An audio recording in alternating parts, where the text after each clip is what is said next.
This is episode 4 of the One Idea podcast. Why did Our Girls Go Army, the movie, make $2.5 million?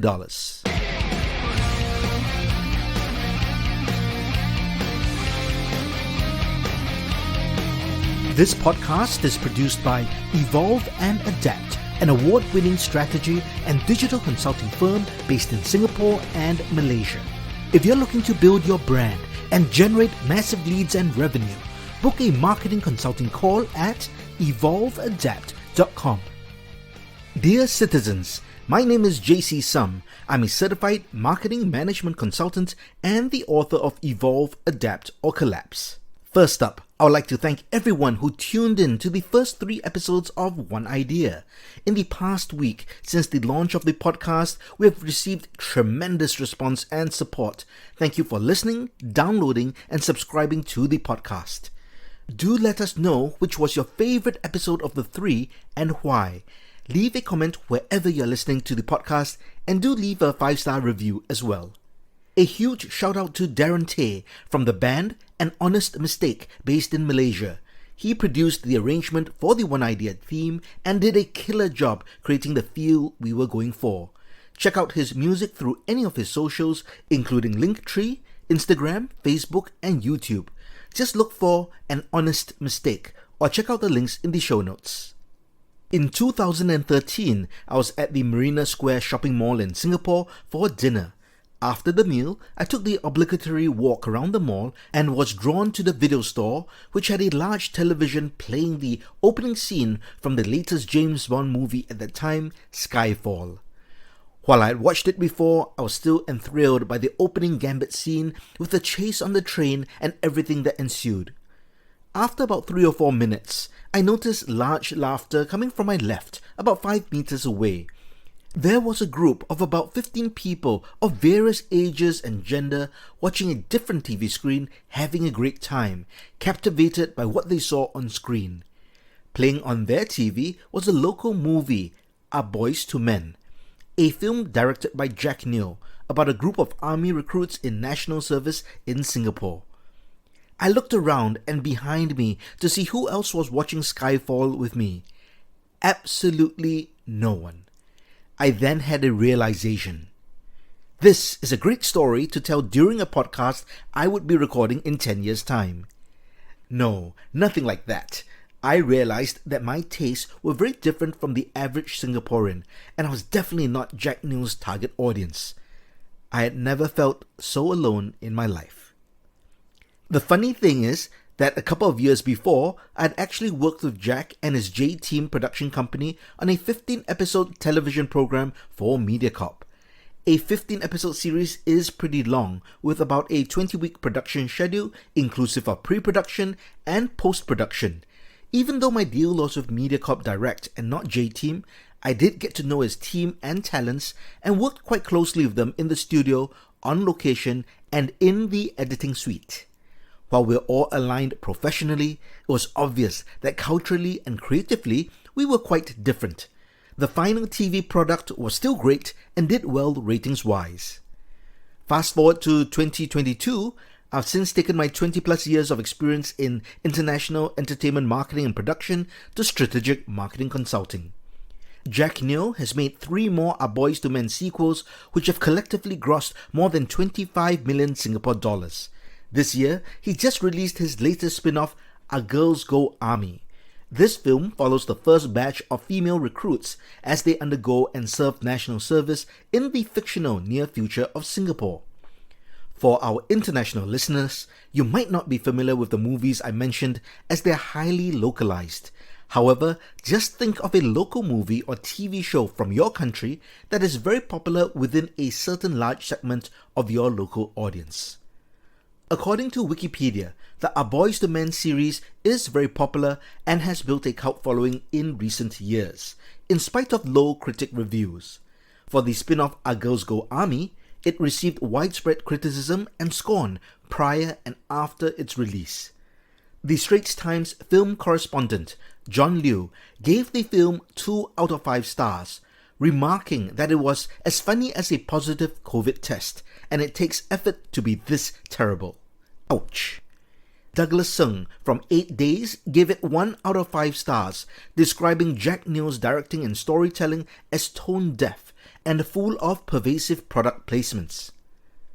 Lim Yen Lu from Yahoo Life similarly criticized the product placement and incoherent plot, giving it 1 out of 5 stars. Maybe these critics missed the point and the product placement is actually the plot. Despite these bad reviews, Our Girls Go Army has made 2.5 million Singapore dollars as of 17 February 2022, off a $2 million budget. Factoring marketing and promotion, it would not have made much money off the box office yet. However, there was a lot of sponsorship money involved, which should have covered most costs, if not more. So ultimately, it is still a financial success for the producers. So why did Our Girls Go Army make $2.5 million in under 3 weeks of its release, even though the reviews were so bad? This episode is sponsored by eFunnely, a marketing platform and source for digital marketing tools, information, and digital solution providers in Southeast Asia. eFunnely helps business owners and marketers use different digital marketing tools to funnel customers to their online assets. It also features a Southeast Asia digital marketing directory that will help you find the ideal digital solution provider that fits your marketing or technical needs. Visit efunnely.com for more info. That is efunnely.com. Now back to the show. I should make a disclaimer that I've not watched any of the A Boys to Men movies or the spin-off. However, I've seen enough clips and snippets of trailers to know what the tone of the movies is. What about you? Have you watched any of the A Boys to Men movies? Do you like them? Do let me know in the comments. While the movies do not appeal to me personally, remember, I'm 100% not Jack Neo's target audience, so my thoughts on the movies or style are not important. The key to the success of these movies is the fact that Jack Neo really knows his audience. From a business and marketing perspective, he truly understands what is known as the mass heartland audience and their sense of humor. He knows what they want and creates content that they want. Essentially, he provides value to his target audience. The heartland audience also represents the average Singaporean, or at least forms a significant portion of the population. So while there are many people who do not appreciate this type of content, a large part of the population does, and more importantly, they are willing to pay for it. From a creative standpoint, Jack knows what characters will work and the way they should deliver the dialogue. He's heavy on the use of localized languages like dialects and Singlish, and likely draws from his own experiences and socio-cultural influences. So his content, that is his value, is completely aligned with his target audience. It is something he's very good at, regardless of what you might think of his movies personally. This is the reason why A Boys to Men did so well at the box office, and the goodwill from those films rubbed off to Our Girls Go Army. Another reason for the success of Our Girls Go Army could be the casting of unknown actresses who have strong social followings. The casting process itself created hype for the movie since it was an open audition call. Subsequently, many of the girls cast promoted the movie, and that got a lot of fan support beyond the typical A Boys to Men fans. So, the key to success in your professional life or business is to identify your target audience, understand them, and provide value that makes them happy. So how do you find your target audience? If you are an employee of a company, that is easy. Your target audience is your immediate superiors, upper management, and colleagues within the same department or team. If you are upper management, then your audience is your staff, board of directors if you have one, and customers.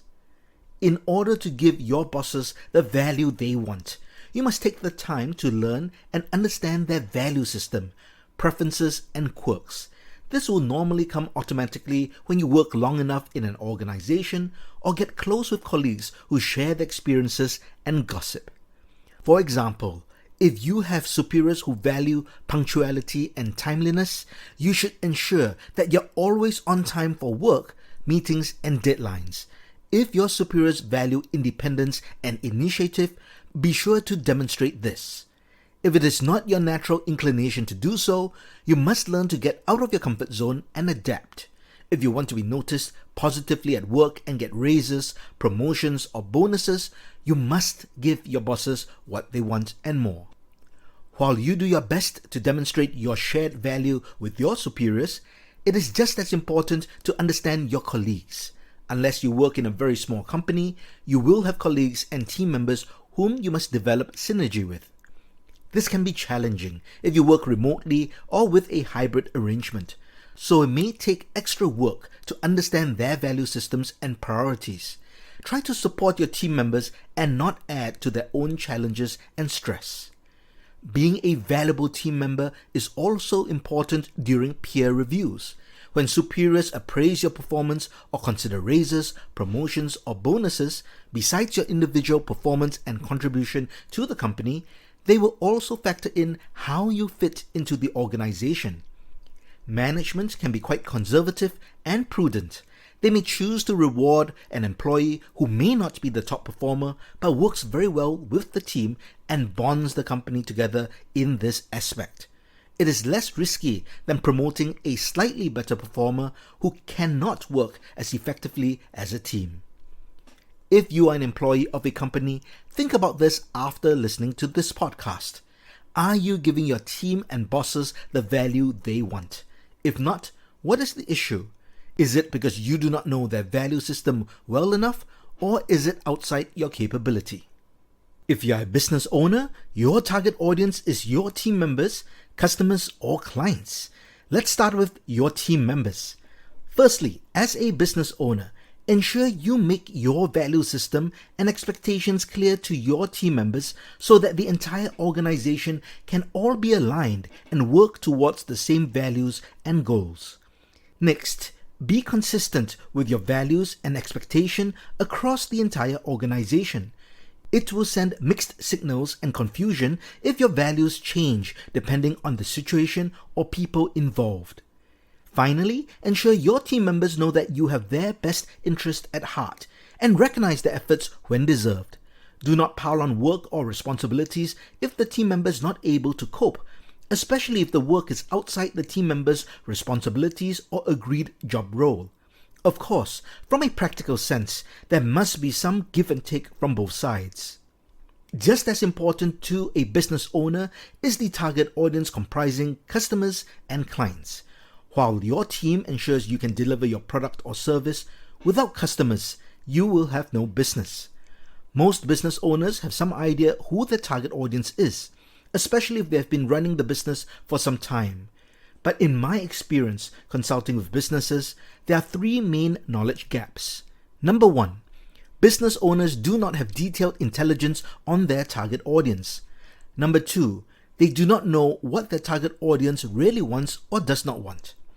Number three, they do not know how to reach their target audience. For the purposes of this topic, we are going to focus on the first 2 points only. Businesses can learn more about their target audience and what they want to a large extent through research. Research can comprise of primary research and secondary research. Primary research is research that you conduct, or you might hire a research company or consultant to perform the research on your behalf. It will still be considered primary research as it is research specifically for your business. Primary research includes holding interviews with customers, suppliers, industry partners, and industry professionals, conducting surveys and focus groups. Secondary research means you are gathering research that others conduct. This research can be in the form of data from journals, news articles, websites, or reports. Here are the specific insights you want to get. Firstly, you want detailed information on your average customer, such as their demographics, daily behavior, spending habits, and anything that is important to you. Secondly, you want to gauge their interest level on your offerings and see how much they are willing to pay for it. If you have prototypes, samples, or visuals, that is even better. Ultimately, what you want is better information that will determine if what you are offering has value to your target market. Creating the right value can be considered the core of marketing. It is to understand what the market needs and creating a product or service of value to fulfill that need. You can only create value for the market when you know what it needs. One reason why businesses are not as successful as they can be, or why they fail in general, is because they fail to research the market. They end up creating a product that does not have a place in the market or does not add value to customers in the target market. Sometimes we fall in love with our product or service and think that everyone will feel the same way. Unfortunately, that is not the case. So the right approach is first to examine your market feasibility, viability, and potential business opportunities. It is the understanding of your market opportunities that guides the creation, presentation, and marketing of your product. Unfortunately, most businesses work the other way around. To quote Russell Brunson, creator of ClickFunnels, "Don't fall in love with a product, fall in love with a market. If you spend all your effort building the most perfect product and hope there's a market, you're going to be disappointed." Another way of looking at it is, don't find customers for your products, find products for your customers. This quote is from Seth Godin, New York Times bestselling author. It takes a high degree of creativity to analyze feedback, market data, and indicators and identify where value is needed. After all, Henry Ford was right when he said, "If I had asked the public what they wanted, they would have said a faster horse." The same can be said of Apple with the introduction of the iPod and iPhone. Once you understand your market and have identified an unfulfilled need, you can think how you can create value in the form of a product, service, solution, or even content. I hope you have gained insight to the importance of knowing your target audience and giving them the value they want. Only when there's a strong alignment of value with your target audience can there be success. And this can apply to employees working in an organization or business owners. I'm not sure what the One Idea and Our Boys to Men crossover audience is. I suspect it's very, very small. So please leave a comment wherever you're listening to this and let me know if you're a fan of Our Boys to Men. Who knows? Maybe I'm wrong and there's a huge crossover audience and the next spin-off movie will be One Idea Goes Army. I hope you enjoyed this episode of the One Idea podcast. Catch every episode by subscribing to the podcast on Apple Podcasts, Spotify, Google Podcasts, or on your favorite podcast app. Just search for One Idea. ONEEYEDEER. As you know, a podcast needs listeners' reviews to grow. So please leave a 5-star review on Apple Podcasts. This ensures we can keep this podcast free forever. Check the show notes for details. If you'd like to learn more about the podcast, myself, or our consulting firm, head over to oneideapodcast.com. My name is JC Sum, and this has been One Idea.